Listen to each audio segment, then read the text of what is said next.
America యుద్ధ విమానాలైతే కదులుతున్నాయి. ఒకటి మధ్యప్రాచ్యం వైపు అయితే క్లియర్‌గా కదులుతున్నాయి. అది ఇరాన్ మీద దాడికేనా? లేదా ఆ పేరు చెప్పి మరొకటేమైనా చేస్తారా? ఇప్పటికే వెనిజులా మీదన దాడి చేసి అక్కడున్న అధ్యక్షుడిని పట్టుకుపోవడం ఒక ఎత్తైతే, సిరియా మీద దాడి చేసి సిరియాలో ఉన్నటువంటి ఐఎస్ఐఎస్ స్థావరాల మీద దాడులు చేయడం మరొక ఎత్తైతే, ఇరాన్ మీద దాడికి సిద్ధపడుతున్నాయి.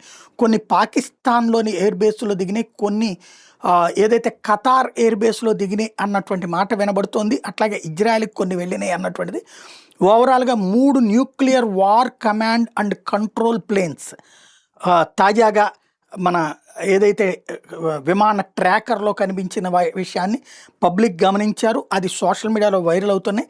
ఆదివారం మధ్యాహ్నమే ఆ 3 బయలుదేరి వెళ్ళినటువంటిది విమానాల లెక్కలతో సహా ప్రొజెక్ట్ చేస్తూ ఉన్నారు. కొంతసేపు ఆ రాడార్‌లో కనిపించినటువంటివి కాస్త ఆ తర్వాత అకస్మాత్తుగా కనిపించకుండా పోయినంటే రాడార్‌లో కనబడనీయకుండా అందులో టెక్నాలజీని మార్చారన్నటువంటి పాయింట్ హైలైట్ అవుతోంది.